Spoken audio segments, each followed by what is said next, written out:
asked you to jog. I'm sorry? He asked you to jog. He asked you to run. Oh, yes. He told me to speed up, yes. Did that alarm you? Well, I was already heightened. So, I mean, I just, proceeded to speed up. And you go from sitting in the trailer, browsing the internet, right? Yes. Nothing's happening. Correct. You had no concern that anything was happening inside the house. That's correct, sir. To go to the front door, start jogging to the front door, get in there. Correct. Your tension was heightened. That is correct. So you get to the front door, and you're instructed to go upstairs. Is that right? At this particular moment, no. Until I said, the front door is locked. And then once the nanny approached and opened the door, I told Michael Mir, okay, I'm inside the house. Then he instructed me to go upstairs. And you did? I did. And that's unusual, too? That was unusual, yes. And in fact, you said you've been upstairs twice. Correct. Both times was merely to help bring the hairdresser up. That is correct, sir. So this is unusual? Yes. Did you think at this time that maybe there was something wrong with Mr. Jackson? Yes. I knew something was wrong. I didn't know it was with Mr. Jackson. And you are Mr. Jackson's security? That's correct. You're his security, his safety, that's paramount. That's your responsibility, right? That's correct. You were concerned? I was concerned, yes. You get up to the landing. You see Dr. Murray walking through the foyer. Yes. To the foyer, and then you hang up the phone with Michael Amir when he says something. Correct, sir. All right. So let's go over all the things that you did. Yes. Prior to calling 911. Okay. You walked through the foyer. Yes.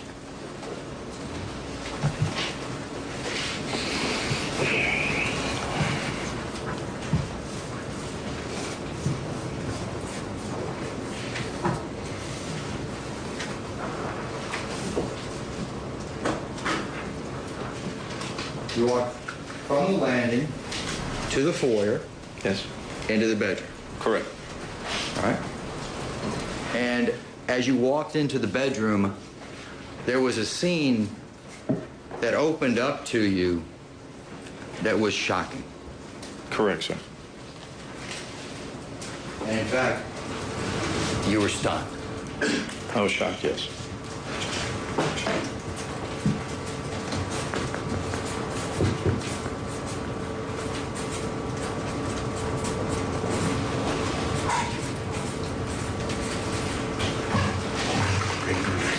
Yeah. You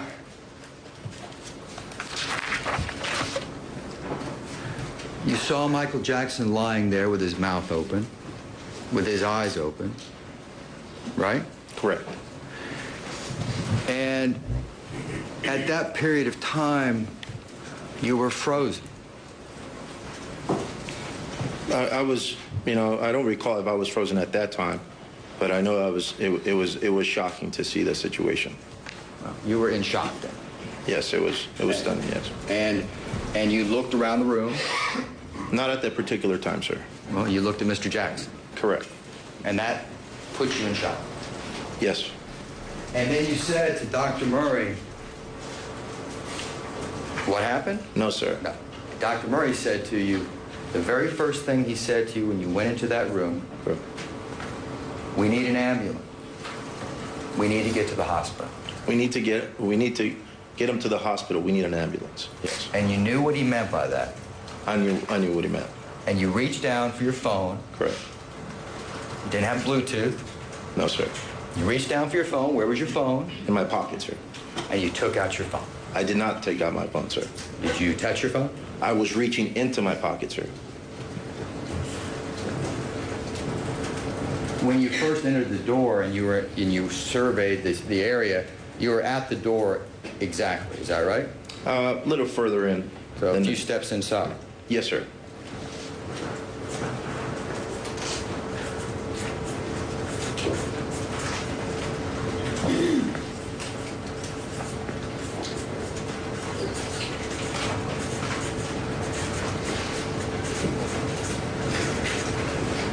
call 911. Right? Yes, sir. And you were interrupted at that point by the children. Correct. And you explained how that was. It was both Paris and Prince, wasn't it? That is correct, sir. And Paris was very upset. Yes. And Dr. Murray said, don't let them see their father like this. Yes. Get him out. Get him out. Yes. But you would have done that on your own, right? No, sir. I mean, I was just in the moment, and I didn't think about ushering them out. I was thinking about the situation, sir. Well, I mean, you didn't want them to see their father that way either, right? Well, sir, I was concerned about Mr. Jackson at that time, sir. Okay. But you escorted him out. Yes, I did. You escorted him out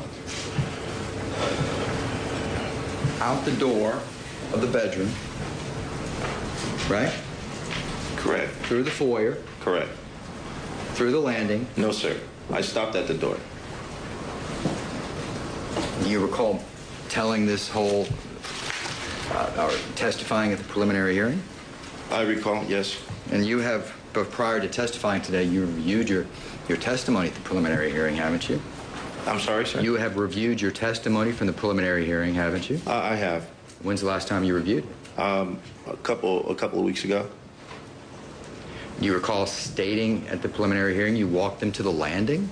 I recall saying that I walked them outside the room, sir. Well, Paris was upset. Yes. Right? You didn't push the kids out, did you? Of course not. You escorted them. They followed my instructions when I said, please, children, go outside. We'll take care of the situation.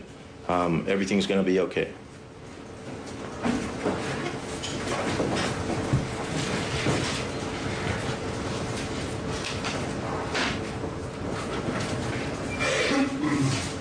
So you talked to the children. Correct. You comforted them. I said those words, yes. You said, please, don't worry, we'll take care of it.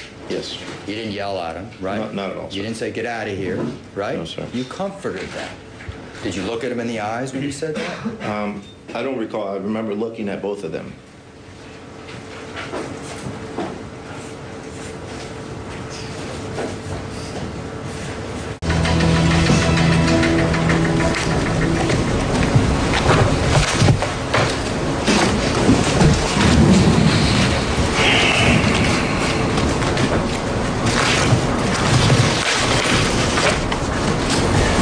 Can I approach the witness? You may.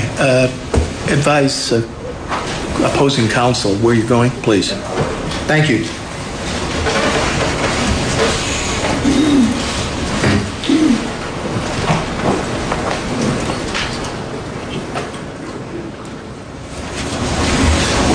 Let me show you the transcript of the preliminary hearing, page 271, directing you down to line 22. This is your testimony. You want to read that and see if it refreshes your recollection? Till where, please? Read from, best to read from line 20 down to line 25, please. 20 to 25? Yeah. Okay. To yourself, please. Oh, okay. Sorry. The partial answer stricken.